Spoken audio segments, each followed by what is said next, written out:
Hello, my name is Andrew Keane. Welcome to Keane on America, the daily interview show about the United States.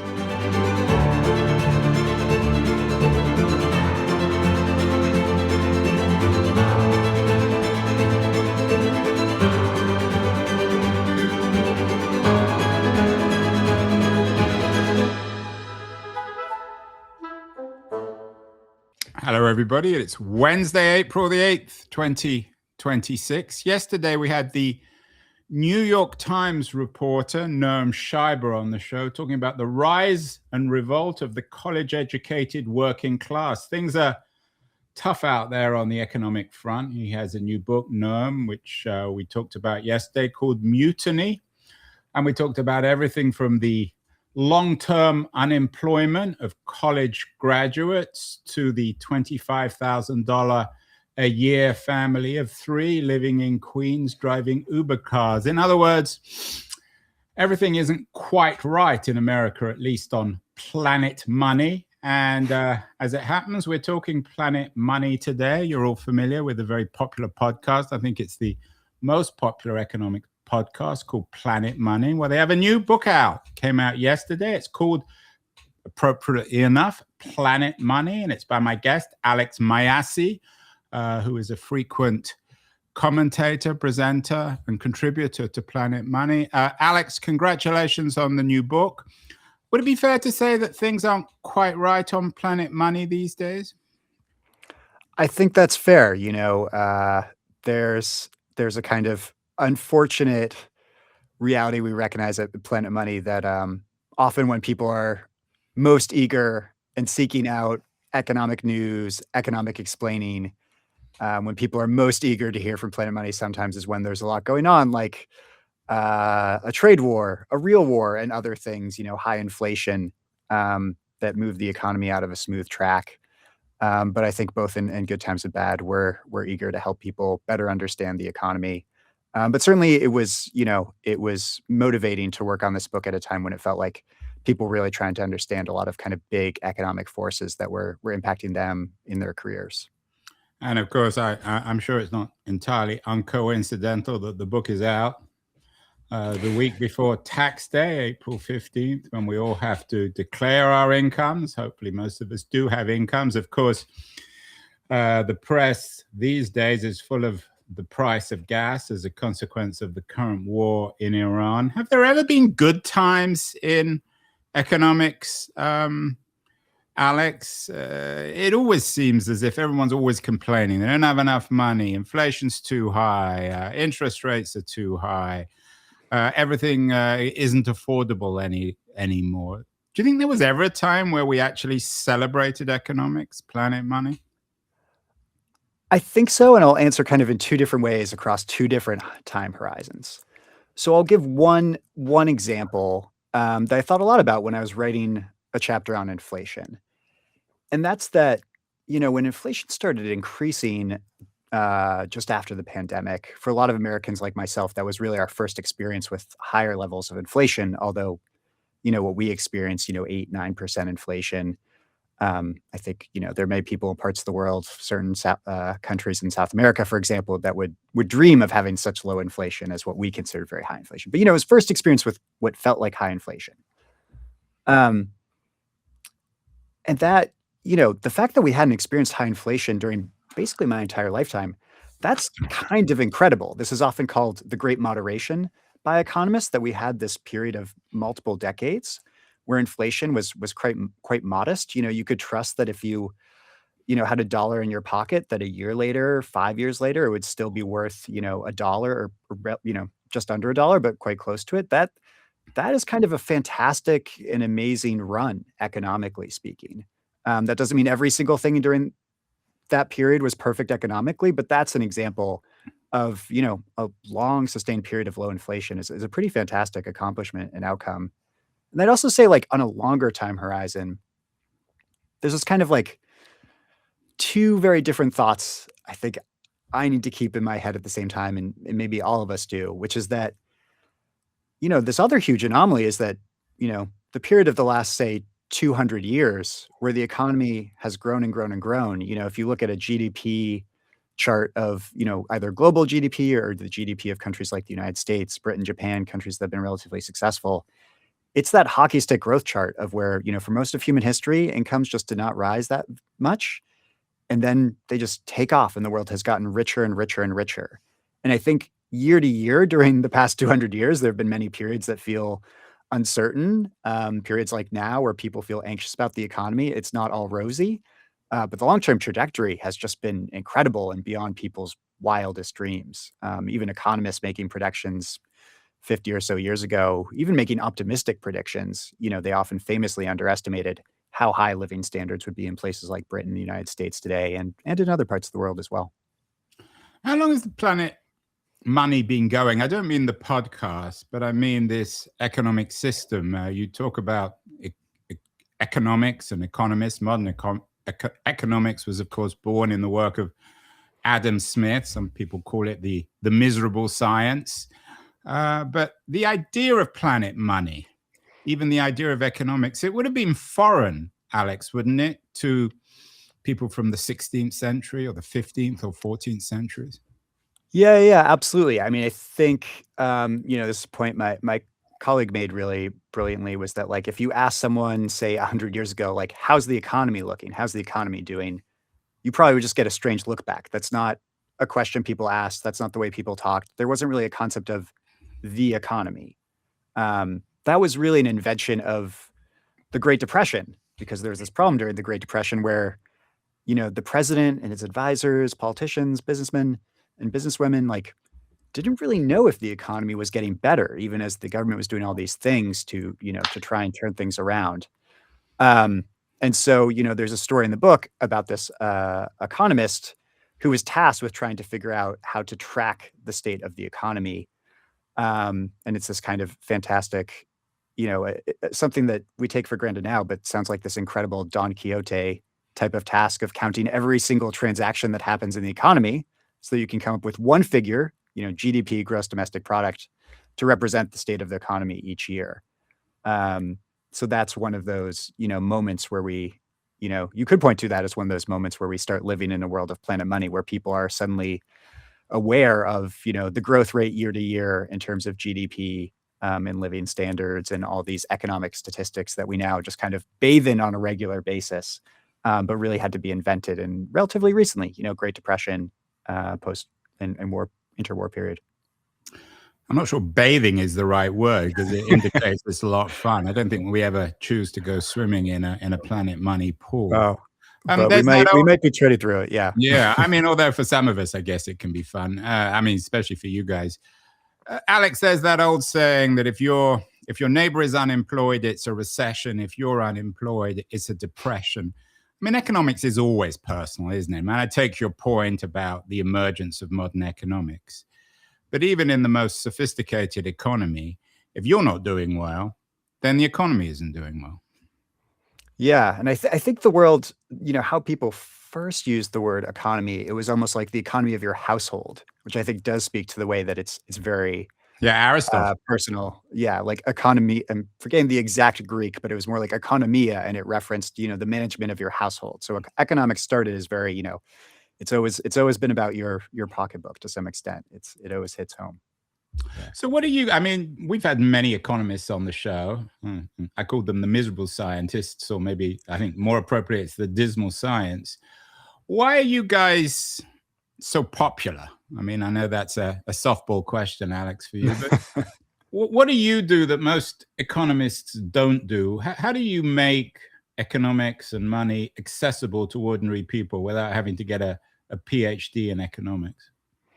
Yeah, I mean, I think there are a few things in the kind of Planet Money DNA that people have really responded to. I think one is often taking a storytelling approach.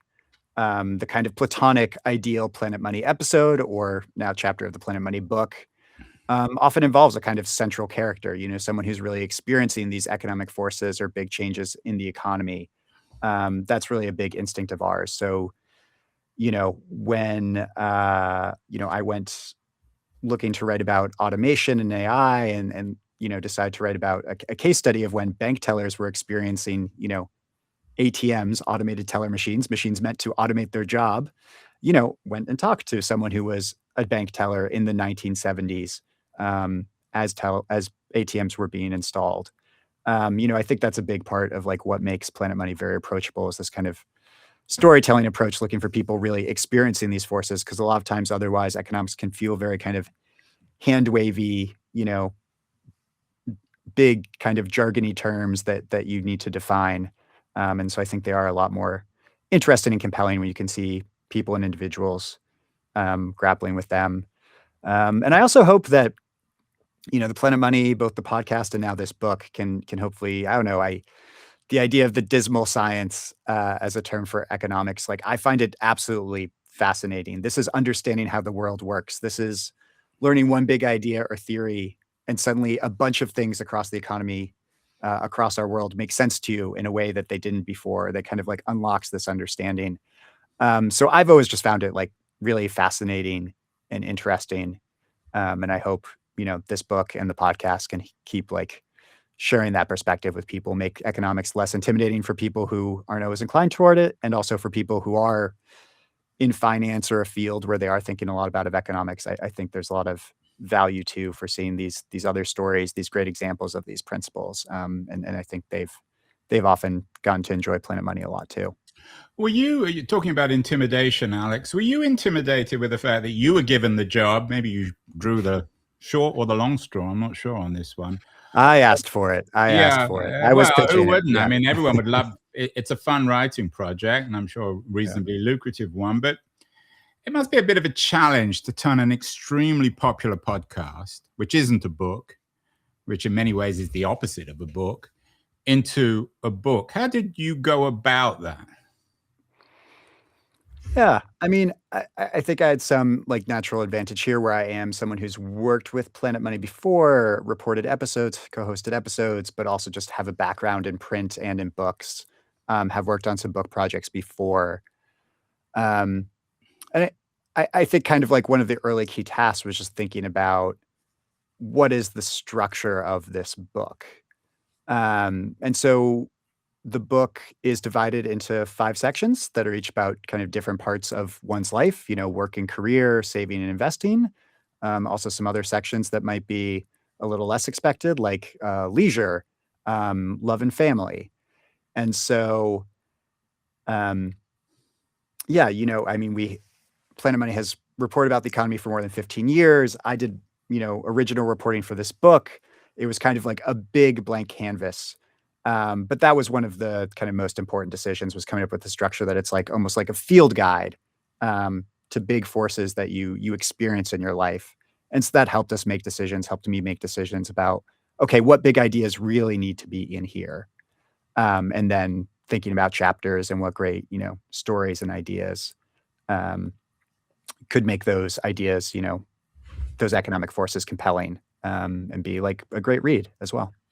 Alex, I suspect that one of the reasons why Planet Money is so popular is because money makes everybody nervous, whether or not you have it or not.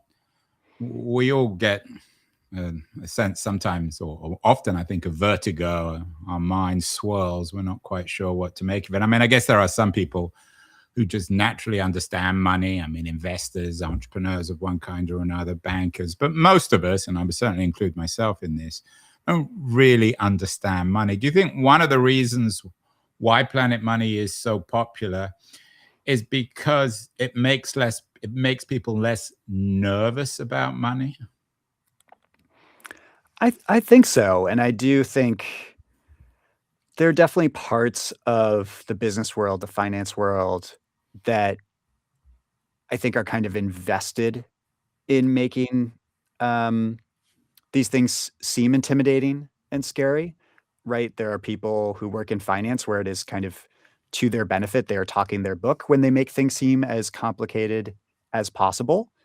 And so I do think, we really enjoy making things more approachable and simple. And there were times I was reporting this book and my head was spinning a bit as I grappled with the big ideas, but I absolutely think a lot of really powerful economic concepts, they are fairly simple. And I've absolutely had the experience with friends of mine who, are clearly talented, smart people doing things in medicine, this field, that field, that are hard and complicated.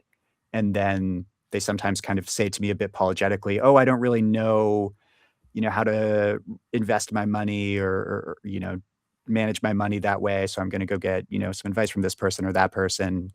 Absolutely seeking out good advice can be a good thing. But I kind of just like want those people to know I was like, you are very smart, capable people. You are absolutely capable. A lot of these, basics are huge and important and powerful, but they are things that, you can grasp and I think are well within anyone's reach. Yeah, often we've done shows on crypto, many shows, and I know you cover crypto in great detail on Planet Money and in the book. And sometimes people say, well, I'm not smart enough to understand crypto. I'm not smart enough to understand how it has value, how it can represent an alternative to money. Do you talk about crypto in Planet Money? Do you believe it could be a bit of a scam? That was one of my big questions, was to what extent I wanted to write about crypto in this book. The Planet Money podcast has absolutely had multiple episodes on crypto, different aspects of it. Um, Ultimately, I didn't really make it a focus of this book. There isn't a lot on crypto.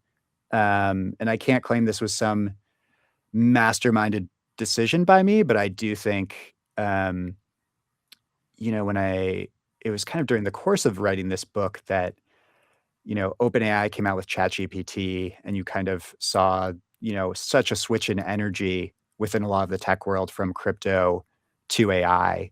And I don't think that necessarily means that AI is the most important thing in, crypto. There's nothing there. But I do think we had only so many pages for this book. And I spent more of it on AI than on crypto. And I'm hopeful that that was a good decision. Although, as always, prepared to be wrong and see that I'm always keeping an eye on crypto as well for interesting applications. But yeah, I am glad that I spent kind of more words, more pages on AI. And Because now, AI, as of the book course, comes out, yeah, it's it's hard to do a show these days without talking about AI. When we talked to yeah, Noam Scheiber yesterday, we talked about the way in which technology, AI, was replacing the old middle class, lawyers, engineers, and so on. How is AI affecting Planet Money and the economic forces that shape our lives? It doesn't yeah. seem as self-evident as the way it might affect jobs. Yeah, I mean, do you mean specifically affecting, like, AI, the Well, podcast, you or a said spec that or you were the going to spec write yeah, about yeah, you just said, well, I was thinking of writing about yeah. crypto, and then AI came along, so I wrote about that. What do you say in Planet Money about AI?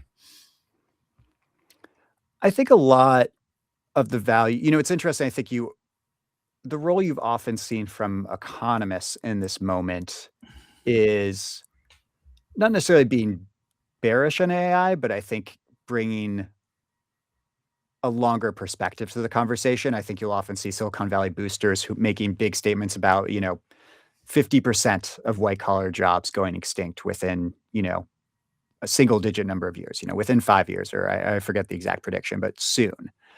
And I think, many economists are thinking seriously about AI and think that, policymakers should be thinking about how to help workers whose jobs could be disrupted and impacted and how they transition, how they adapt. But there if I think, in this book, I talk about a number of kind of case studies of moments where automation really changed types of work. The bank tellers as ATMs are installed is one of them. Certainly there are other case studies like the internet electrification, these other big moments of transformation. And I think one thing that a lot of economists have on their mind is they are very familiar with in these case studies how implementation took a long time. Companies, there's kind of a famous example of like factories didn't really change when you got electricity, because if you just tried to like put electricity into a factory built before there was an assumption of being able to use electricity, it wasn't a huge impact. When stuff really starts changing is when you like build factories from the ground up, assuming that electricity will be there and abundant and readily available. So I think economists do have this perspective of being more aware of the bottlenecks, the time it takes, But that doesn't mean they're all sanguine about its impacts. Certainly they're aware that this could be very disruptive and there could be painful disruptions for people, and also possibility for higher economic growth and greater prosperity too. What are people going to be most surprised about in Planet Money about the advice you give? I mean, we all know, of course, all the wisdom or supposed wisdom about saving your money, being careful, not overspending, not falling into debt. Do you explode any of that idea? I mean, you could call it almost like a Protestant ideology of not spending. Do you suggest that sometimes it's good to go into debt? Sometimes it might even be good to spend money that you don't have? Yeah, I mean, in this book, we'll absolutely, tell you about the power of compounding growth, and therefore how powerful it is to start saving, today rather than later. But I think, there's we also have this perspective that that's just like one form of financial time travel. The financial markets and world gives us this ability to kind of transition money through time into the future, or from the future to the present day. So a very relatable version of this is student loans.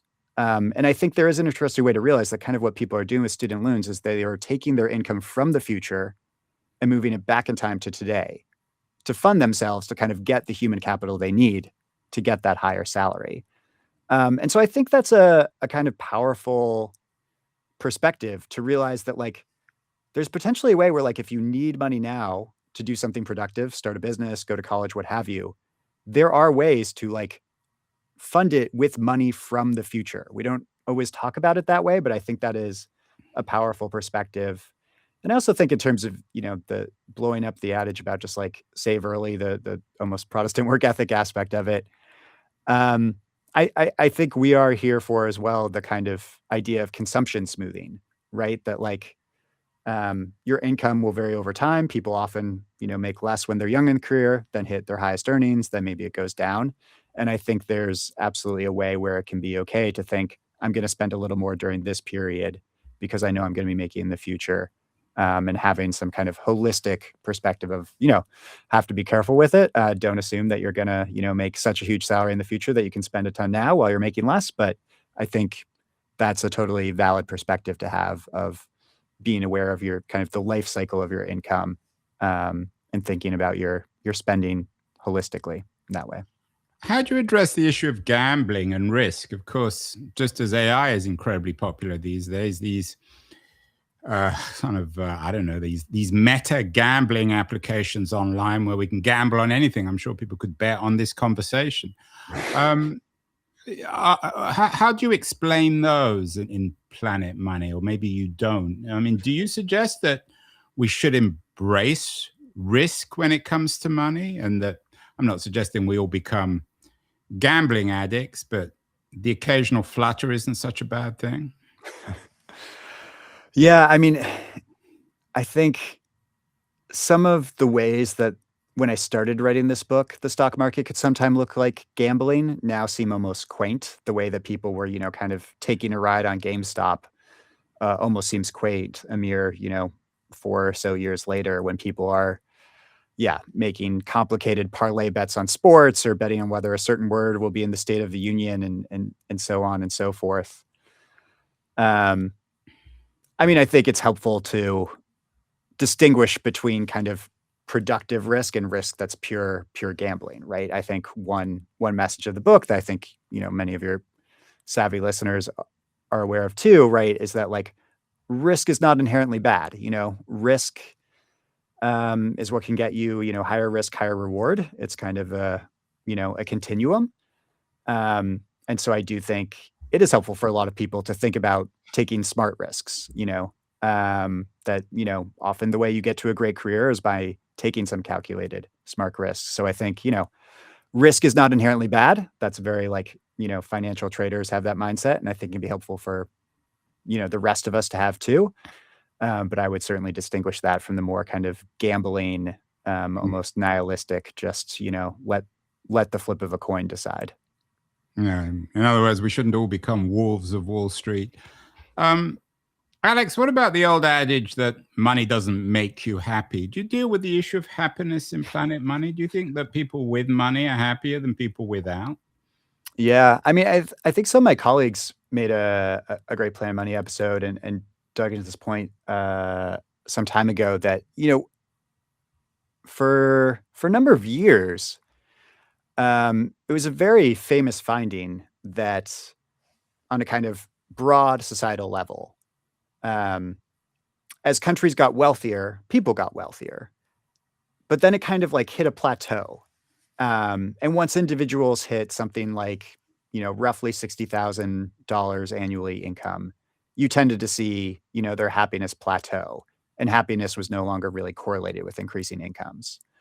But then I believe there was, different research that dug into that and found that like actually that doesn't really hold, and you do often see like happiness continue to increase with income as you go beyond that kind of average salary $60,000 per year point.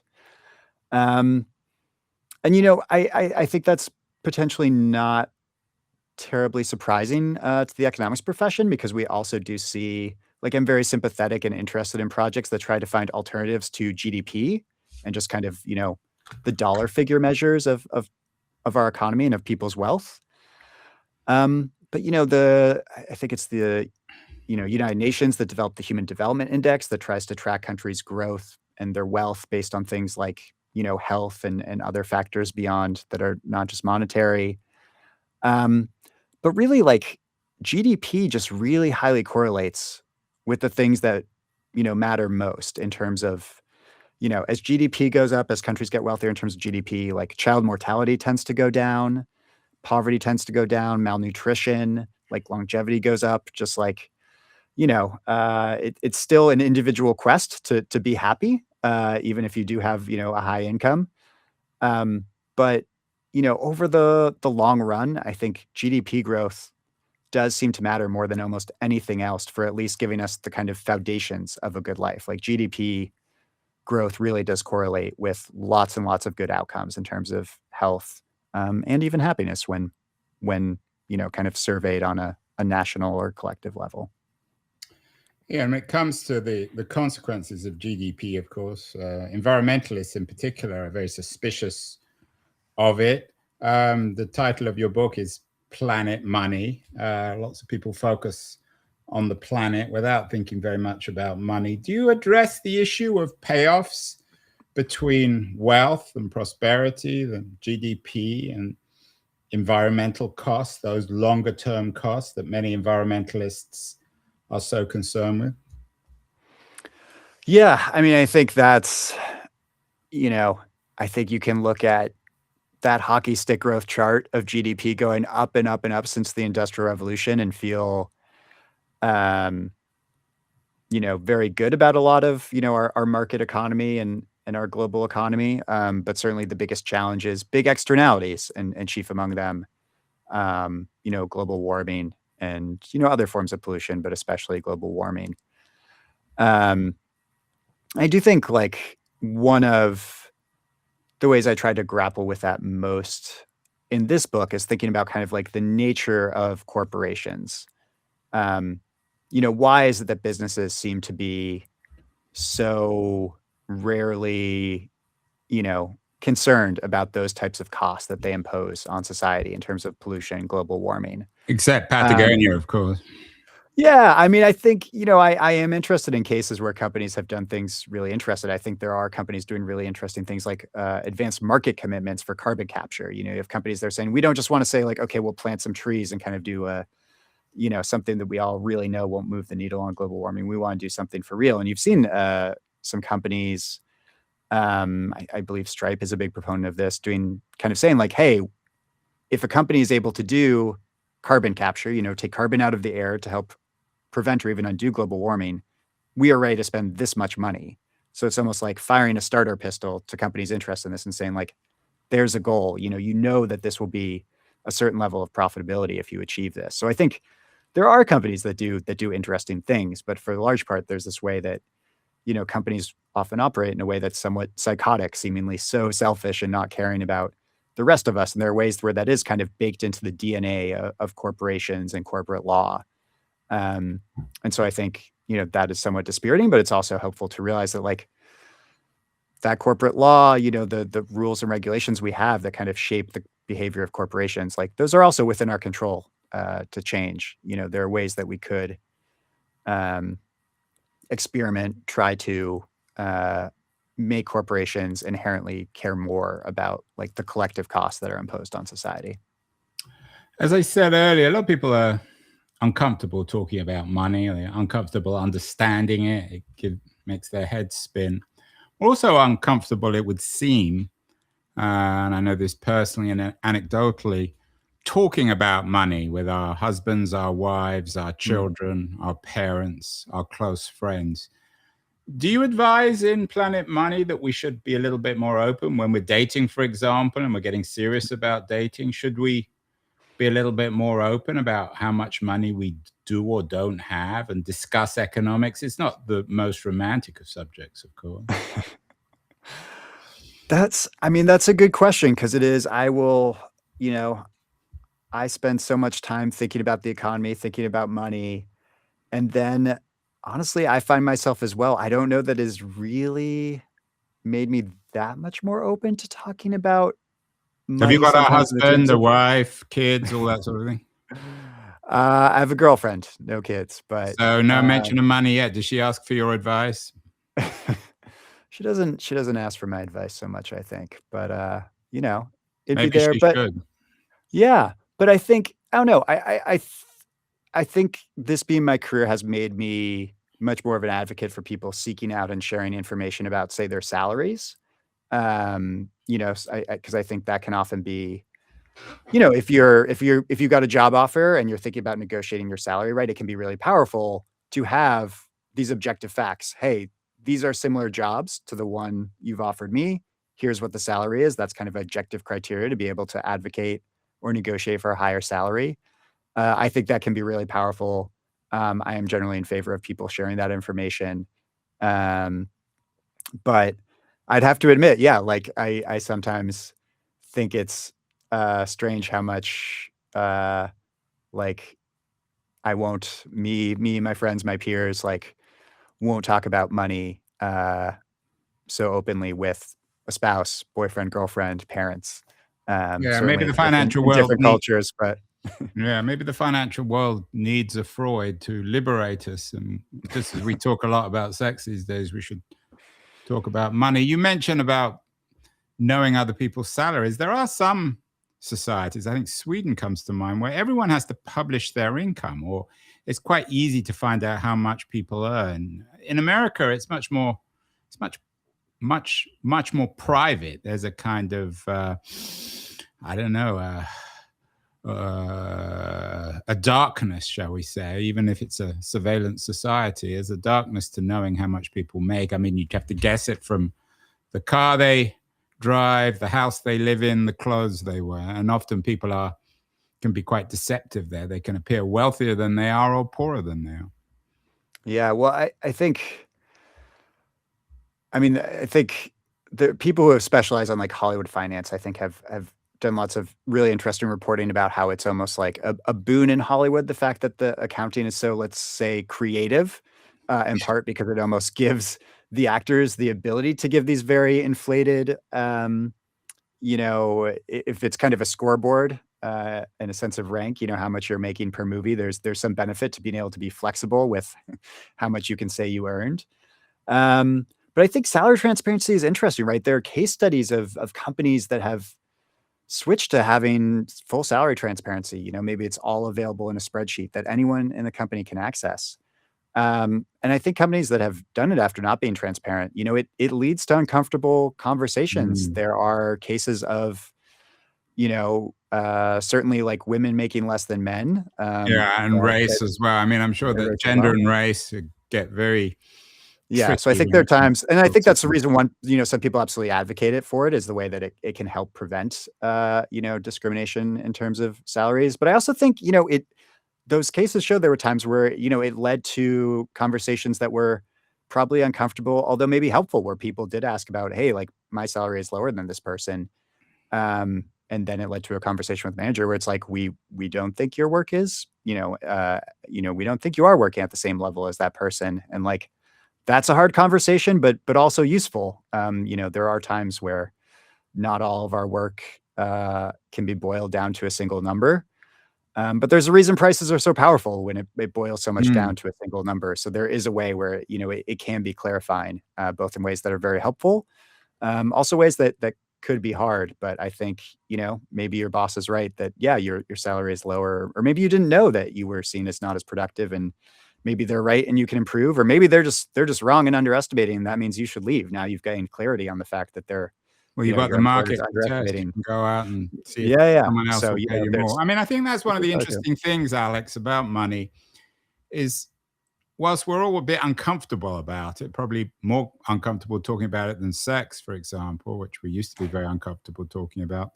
Maybe it's because there's a degree of honesty to it. You can't be half pregnant with money, as you say. I mean, you earn X, and that doesn't always, but it somehow reflects your value.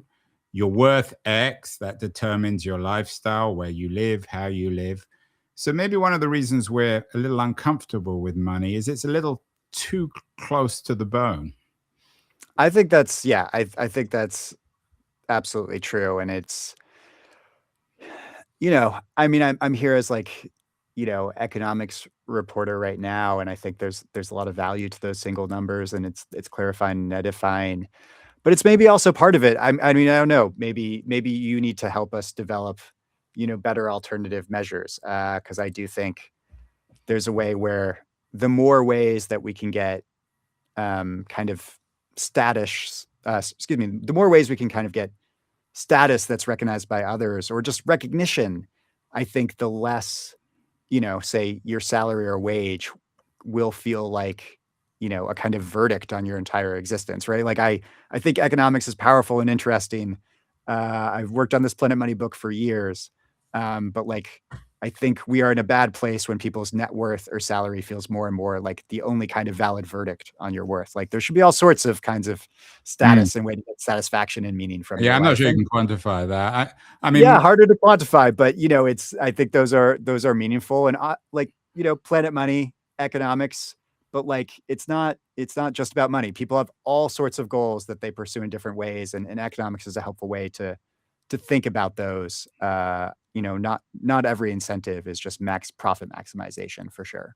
yeah, I couldn't agree more. I mean, from my experience, the only thing more annoying or less likable than someone obsessed with money is someone who is overtly disinterested and articulates a profound, not just disinterest, but ignorance. I don't think either of those, and obviously, particularly for people who are disinterested, Planet Money is a good beginning, isn't it, Alex, to start learning and being a little less childish about how we treat the economic forces that shape our lives. Yeah, absolutely. I just think like, money does often, you know, point to things we really money often reflects things that we care a lot about. It's not the end all be all, but it's, there's a reason follow the money is such a powerful phrase. Often used, in like powerful in criminal investigations, but also powerful to just understand where, big important things are happening. And I think, yeah, it can help reveal all sorts of fascinating ways that the world works, and even how they impact our daily lives. Well, I don't know about follow the money, follow the planet money, I think is the wisdom from this show and from this book. Let's end with a couple of very concrete questions. As a parent, Alex, you don't have kids yet. You've got a girlfriend. Maybe Yeah. kids are in the pipeline one way or the other in the near future. What advice should parents? My kids are now in their 20s and they're reasonably responsible. I didn't give them any financial advice at all because I'm not a financial type. But what advice would you give parents about bringing up financially, not just financially literate and responsible kids, but kids who aren't obsessed with money but recognize its value? Hmm.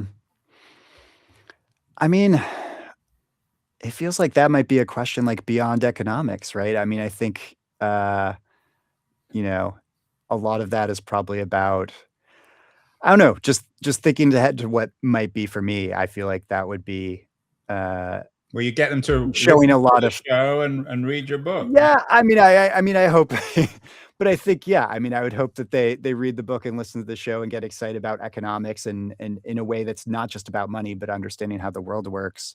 But I also think, like, thinking ahead for what might be for myself, I think that's also, like, modeling behavior for children about appreciating and respecting things, that don't necessarily bring in the most money. I mean, this book certainly we think about public goods or externalities, ways that things that are really valuable aren't always recognized by the market in the sense that businesses have a huge incentive to produce them or that people make a lot of money by providing them. I mean, I work in journalism and local news is one of those areas that I don't do myself, but I know it's there's just like the business model for it has gotten very challenging. It's not greatly valued in the sense of, people making tons of money from local journalism, but it's incredibly important. And I think there are obviously lots of parts of our lives that are like that, that the market doesn't necessarily put a huge price tag on, but parents could model for their kids and for their children, respect for them, appreciation for them, excitement for them.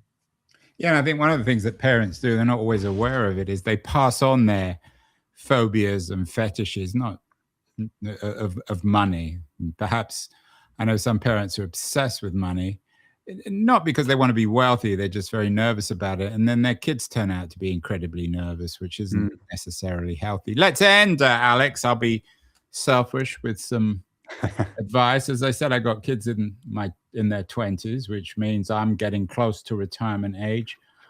What advice would you give to people and what advice, what stories do you tell in Planet Money about retirement and escaping the work life and living off money that you already have? Any advice on that front?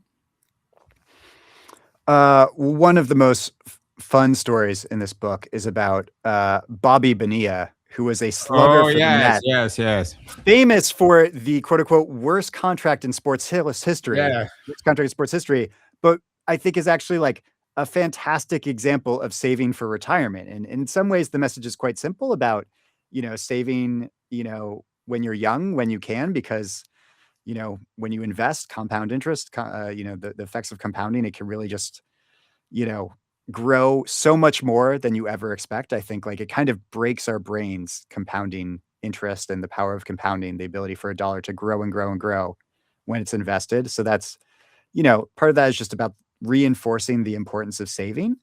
Um, but I think Remind it's us of the also, story. Not everyone will be familiar with Bobby Bonilla, the former yeah. So, yeah. slugger So for Bobby Bonilla, the Pittsburgh Pirates. amazing, slugger, had a great baseball career.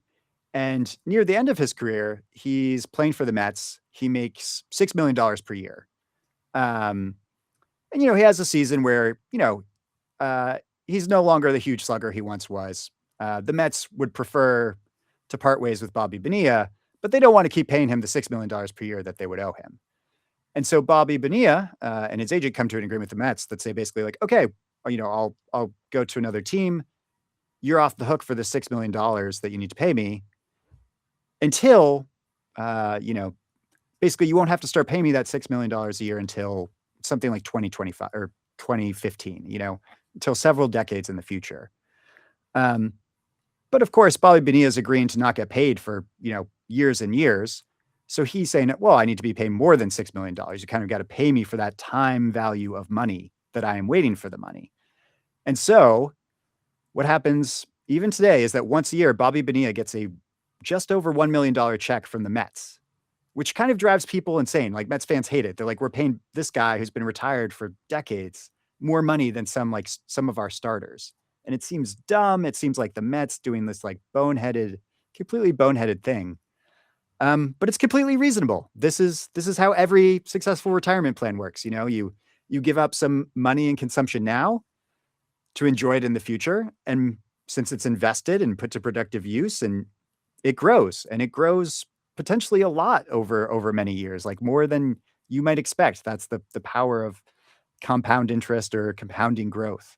Where Bobby Bonilla gave up that $6 million and then got to enjoy something like $30 million and 30 different $1 million checks in the future. So I don't have $6 million of income to give up on right now to enjoy in my retirement years.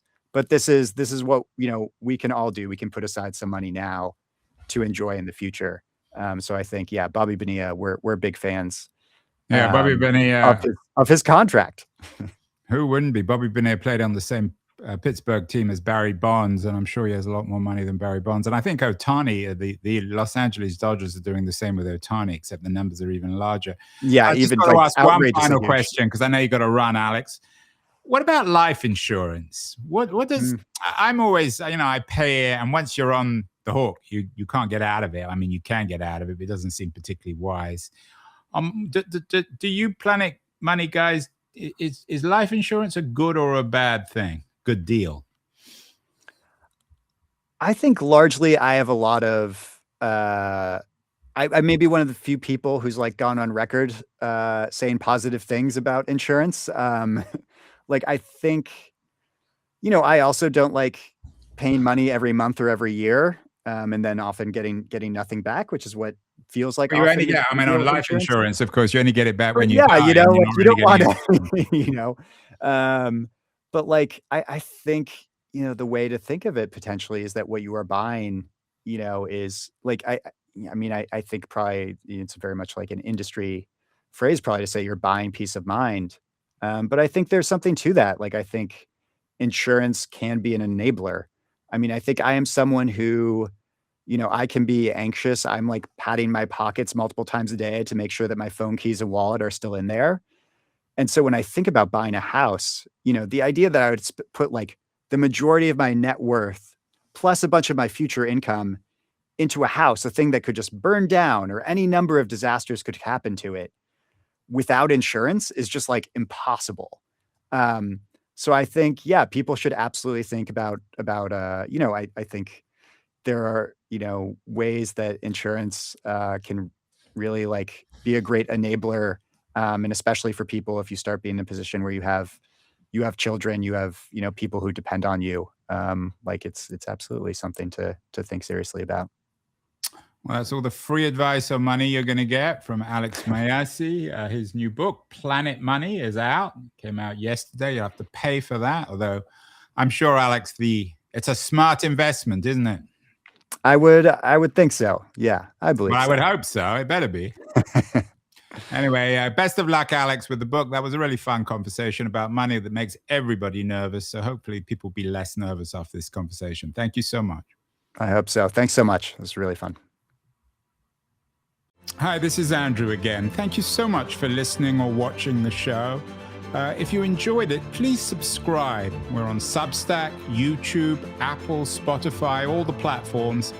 And I'd be very curious as to your comments as well on what you think of the show, how it can be improved, and the kinds of guests that you would enjoy hearing or listening to in future. Thank you again.